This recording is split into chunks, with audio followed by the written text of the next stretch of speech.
மக்களிடம் அநியாய வட்டி வாங்கின சேட்டு. விஜயநகரத்தில் ஒரு சேட் வசித்து வந்தான். அவன் வட்டி தொழில் நடத்தி வந்தான். மக்களிடம் அநியாய வட்டி வாங்கி வந்தான். இதை தெரிந்து கொண்ட தெனாலிராமன் அந்த சேட்டை நயவஞ்சமாக திருத்த திட்டம் தீட்டினார். அந்த சேட்டு வட்டி தொழிலுடன் பாத்திரங்களையும் வாடகைக்கு விடுவதுண்டு. இதை அறிந்த தெனாலிராமன் ஒரு நாள் சேட்டை சந்தித்து தன் மகனுக்கு காதணி விழா நடைபெறுவதாகவும் அதற்கு சில பாத்திரங்கள் வாடகைக்கு வேண்டுமென்று விழா முடிந்ததும் கொண்டு வந்து தருவதாகவும் கூறினான். அதன்படியே சேட்டும் பாத்திரங்களை தெனாலிராமனுக்கு கொடுத்தான். சில நாள் கழித்து தெனாலிராமன் அந்த பாத்திரங்களோடு சில சிறிய பாத்திரங்களையும் சேர்த்து கொடுத்தார்.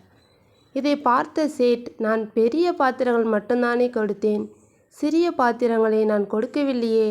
அதற்கு தெனாலிராமன், உமது பாத்திரங்கள் குட்டி போட்டன, அவற்றையும் உம்மில் கொடுப்பதுதானே முறை, அதனால்தான் அவற்றையும் சேர்த்து எடுத்து வந்தேன் என்றார். இவன் சரியான வடிகட்டின முட்டாள் என்று எண்ணி, ஆமாம், இவற்றை நான் உன்னிடம் கொடுக்கும்போது கர்ப்பமாக இருந்தன என்றான்.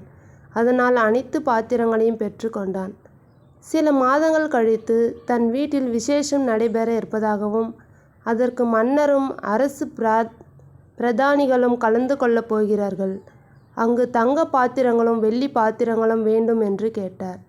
இவனுடைய ஞானியத்தை அறிந்த சேட்டு பொன் மற்றும் வெள்ளி பாத்திரங்களை கொடுக்கும்போது, இவை கர்ப்பமாக இருக்கின்றன, விரைவில் இவை குட்டி போடும், இவற்றின் குட்டிகளையும் கொண்டு வா என்றான். சரி என்று ஒப்புக்கொண்டு தங்க வெள்ளி பாத்திரங்களை தன் வீட்டிற்கு எடுத்து சென்றார். சில மாதங்கள் ஆயின, பாத்திரங்கள் திரும்ப வருவதாகவே இல்லை. அதனால் சேட் நேராக தெனாலிராமன் வீட்டுக்கு சென்றான். தெனாலிராமனை சந்தித்து, இவ்வளவு நாட்களாகியும் ஏன் பாத்திரங்களை திருப்பி கொண்டு வந்து தரவில்லை என்று மிக கோபமாக கேட்டான். நீங்கள் வருத்தப்படுவீர்கள் என்றுதான் தங்களை பார்க்க வரவில்லை. பாத்திரங்கள் கர்ப்பமாக இருந்தது அல்லவா, பிரசவம் கஷ்டமாக இருந்ததால் அனைத்து பாத்திரங்களும் இறந்துவிட்டன என்றார். இதை கேட்ட சேட்டு, யாரிடம் விளையாடுகிறாய், பாத்திரங்கள் சாகுமா என மிக கோபமாக கேட்டான். அதற்கு தெனாலிராமன், பாத்திரங்கள் குட்டி போடும்போது அவை ஏன் சாகக்கூடாது என்று கேட்டார். என்னுடன் வா, மன்னரிடம் முறையிடுவோம், அவரின் தீர்ப்புபடியே நடந்து கொள்வோம் என்றதும் வேக வேகமாக அவ்விடத்தை விட்டு நகர்ந்தான் சேட்டு. இருந்தாலும் தெனாலிராமன் அவனை விடுவதாக இல்லை. மன்னரிடம் இழுத்துச் சென்று மக்களிடம் அநியாய வட்டி வாங்குவது பற்றி முறையிட்டார்.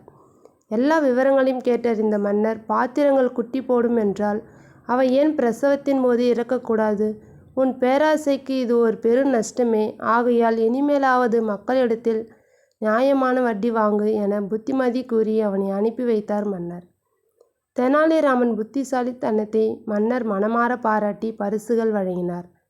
இந்த கதையிலிருந்து நம்ம என்ன தெரிஞ்சுக்கணும்னா, பேராசை பெரும் நஷ்டம். இந்த கதை பிடிச்சிருந்தால் மறக்காமல் GK நேச்சுரல் ஸ்டுடியோவை சப்ஸ்கிரைப் பண்ணுங்கள். தேங்க்யூ.